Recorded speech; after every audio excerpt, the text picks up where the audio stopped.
Pada awalnya dulu tahun 2013 dan 14 di sini selalu terjadi kebakaran dan kebakaran. Makanya para Babinsa dulu ditekankan dan dulu udah ada MOU-nya Babinsa untuk melaksanakan pendampingan dengan para petani. Makanya Pak, di desa binaan saya khususnya di Sepucuk Citajaya ini masyarakatnya yang bertanam nanas maupun sawit, bertanam sawit maupun karet itu agar menanam nanas Pak, karena nanas ini selain menambah daya ekonomi Pak, juga bisa mencegah kebakaran. Karena nanas ini hidup Pak, ini menyimpan air dan sinar matahari pun tidak bisa langsung mengenai permukaan tanah, jadi kelembapan bisa terjaga Pak. Dan tanah di sini pun karena gambutnya cukup lumayan dalam Pak, 6 hingga 8 meter, maka dengan adanya blocking kanal dan ditanam nanas ini, maka semenjak ditanam nanas Pak, dari 2016 ke sini di sini tidak ada kebakaran Pak. Itu Pak. Masyarakat di sini untuk biaya sekolah ngaji, orang-orang selalu mengandalkan dari hasil nanas, karena dari hasil sawit tidak cukup Pak. Bayangkan kalau 1 hektar itu mutlak nanas itu 40.000, kalau tumpang sari bisa mencapai 25.000 nanas. Kalau satunya aja sudah 2.000-3.000, dikalikan udah cukup lumayan. Dan untuk A dan A super itu lain Pak. Kami jual 7.000, ada eceran 10.000, bahkan ada yang 5.000 gitu. Itu untuk A super. Untuk pemasarannya kami selain di sini kami bawa ke Bengkulu, bawa ke Jakarta, Lampung, dan kita bawa ke Bandung Pak. Itu di pasca panen pas budak. Kalau kayak gini Pak, ini ditebas, daripada kita tanam baru itu lama 1 tahun 2 bulan hingga 1 tahun setengah, itu kan lama.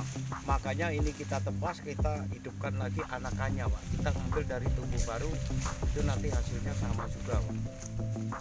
Tapi kalau tanam baru itu semuanya masuk A super, kalau ini nanti ada juga yang B maupun C gitu. Jadi di sini ada suatu kegiatan dari kelompok tani kita ya untuk pencegahan kebakaran dengan cara menanam nanas. Ya. Saya sangat senang sekali ya. Jadi para petani ini memang dibuka oleh Babinsa kita dari Bedamaran. Ada ini apa? Kita ini tanam di Tumpang Sari, di kebun-kebun sawit ini. Jadi kita manfaatkan lahan ini dengan menanam nanas. Jadi banyak sekali manfaatnya, terutama untuk menunjang ekonomi masyarakat itu. Dan di samping itu untuk kebakaran juga bisa terjaga. Kita sebagai Danramil, kita motivasi, kita beri semangat terus menerus baik terhadap petani kita, kelompok tani utamanya ya, dengan anggota kita barang. Ya, demikian. Untuk kesadaran masyarakat ya saya bilang ya cukup lumayan tinggi ya kesadarannya.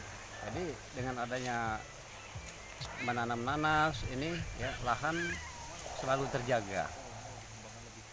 Jadi ya memang ya, kita lihat sendiri di lapangan ya, baik kelompok tani kita apalagi menangani karhutla ini ya mereka tetap menjaga lahan.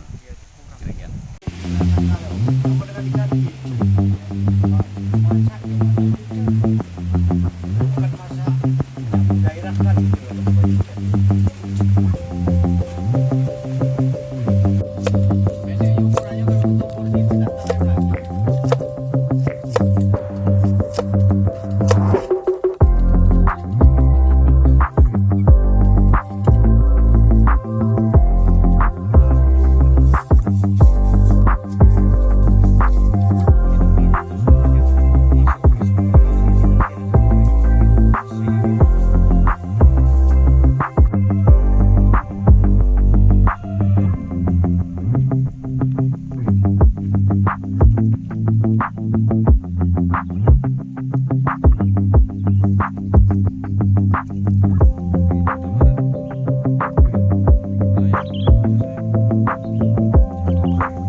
Jangan lupa subscribe, share, komen, dan like ya.